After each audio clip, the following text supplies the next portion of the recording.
कृपया कुछ मुख्य बिंदु बताएं जो उन माता-पिता को याद रखने चाहिए जो अनाथालय से बच्चा गोद लेना चाहते हैं, ताकि गोद लेने की प्रक्रिया सुचारू रहे। इस बारे में एक्सपीरियंस तो फर्स्ट ये है कि मैं खुद एक अडॉप्टिव पेरेंट हूँ। मैंने खुद एक लड़की अडॉप्ट की हुई है, जो आज 24 इयर्स 25 इयर्स की 25 की हो जाएगी आज। तो अडॉप्शन जब हमने खुद किया तो किस प्रोसीजर से, किस प्रॉब्लम से जाना पड़ता है, करना पड़ता है, ये सब देखने के बाद में ऐसा लगा कि क्यों ना हम इस प्रोसीजर इसको और थोड़ा-सा सिंपल बना दें या कुछ करें। तो उसके लिए हम लोगों ने फिर आफ्टर हमारा खुद का अडॉप्शन होने के बाद में ये सोचा कि चलो भाई कुछ ना कुछ करने के लिए लीगली कुछ तो भी जब तक नहीं रहता है तुम लोग नहीं कर सकते हो। इसलिए फिर हमने पालक परिवार इस नाम से अडॉप्टिव पेरेंट्स की ट्रस्ट रजिस्टर की है। उसमें उसके सेमिनार्स लेते हैं।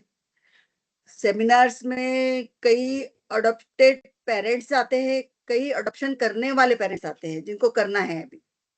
तो उनको लिए रहता है कि प्रोसीजर में क्या है, ऐसी अड़चन आ रही है या कुछ क्वेश्चंस के आंसर्स हमको नहीं समझते हैं, कुछ ये ज्यादा ही पूछा जाता है। तो ऐसे जो कारा के फॉर्म के है उसके रिलेटेड कुछ पूछते हैं, कुछ को। और जो पेरेंट्स जिन्होंने ऑलरेडी अडॉप्ट किया है उनके क्वेश्चंस रहते हैं कि उनके बच्चों से उन्हें कैसे हैंडल किया जाए। बच्चों को मेन बात तो पहले कैसा है कि अडॉप्शन के लिए अगर एक आधी फैमिली रेडी होती है तो उसने पहले अपने आप में ये सोचना चाहिए कि फाइनल उसका डिसीजन एक तो फर्म रहना चाहिए, फैमिली का सपोर्ट रहना चाहिए उसको। दूसरी बात, अडॉप्शन करने जा रहे हैं जब वो डिसाइड करते, अब 1050 साल की कपल है, उनका एज अगर 50 साल है और वो अगर उनके मन में ऐसा रहता है कि नहीं हमको तो 2 साल का ही बच्चा चाहिए, तो ऐसा नहीं मिलेगा।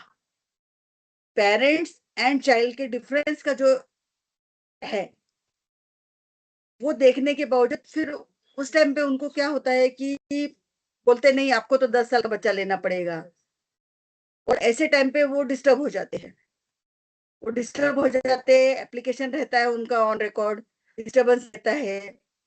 फिर वो जब जहां से अगर उनको कुछ पता लगता है कि नहीं काउंसलिंग करो, ये करो, तो कई बार हमारे पास वो नंबर उनको भेजा जाता है। फिर वो हमारे पास आते हैं, फिर हम उनको बताते हैं सब कैसे है क्या नहीं। कि एक तो वो बोलते हैं कि नहीं, दिखाते हैं तो कोई काला ही रहता है, कोई वीक ही रहता है, कोई हमको पसंद नहीं आता है। और वो चेंज होने के बाद में उनको बोलते हैं भाई एज फैक्टर देखो, अगर आप 2 साल का बच्चा लेते हो, जब आप 70 साल के होगे तो बच्चा कितने साल का होगा। तो बिल्कुल। वो एज फैक्टर का जो ठहरा है वो। और कई बार ऐसा है कि अभी प्रॉब्लम ऐसे आते हैं कि बच्चे जो है अडॉप्टेड बच्चे हैं, वो कई जिद करते हैं, कई सुनते नहीं। उस टाइम पे हम लोग उनको जो काउंसलिंग करना रहता है, तो फर्स्ट हम लोग पेरेंट्स को अलग बुला के उनका जो भी इशू है वो सुन लेते हैं कि आपको क्या कंप्लेन है, कैसा है, क्या है, सुन के उसके बाद में उनको अलग करके चाइल्ड से, सिंगल चाइल्ड जो भी रहेगा उसको अकेले को बिठा के उससे पूछा जाता है कि आपको क्या प्रॉब्लम है। तो कई बार ऐसा होता है कि पेरेंट्स की गलती निकलती है। बच्चे बोलते हैं कि नहीं जरा कुछ हुआ तो ये चिल्लाते हैं और बोलते हैं अरे हमने गलती किया तुझे अडॉप्ट करके, अच्छा। ऐसा। तो वो सब सुनने के बाद में बच्चे को बाहर भेज के फिर पेरेंट्स को काउंसलिंग करते हैं। और ऐसे जो सॉल्यूशंस निकले हैं वो आज तक सब पॉजिटिव निकले हैं कि उसके बाद में उनका रूटीन अच्छा हो गया, घर में अच्छा चलने लगा है, सब ऐसे है। तो अभी ये कंप्लेंट्स थोड़ा सा कम हो गया है। आते हैं कई अभी लड़कियां कोई बड़ी हो जाती है तो उनके पेरेंट्स का रहता है कि वो बोलते हैं हमको लव मैरिज करना है, उन्होंने लड़का देखा है। तो उनको सजेस्ट किया जाता है भाई आप फैमिली देखो, आप कास्ट के लिए जाओ मत, आप फैमिली देखो, लड़का देखो, लड़के से 2 बार मिलो, आपको जचता है करता है तो ये पूरा डिसीजन आपका रहेगा। ये जो हमारी ट्रस्ट है, ये ट्रस्ट आपको उसके लिए सम्मति किसी तरीके की नहीं देगी। ना कि यस में, ना कि नो में।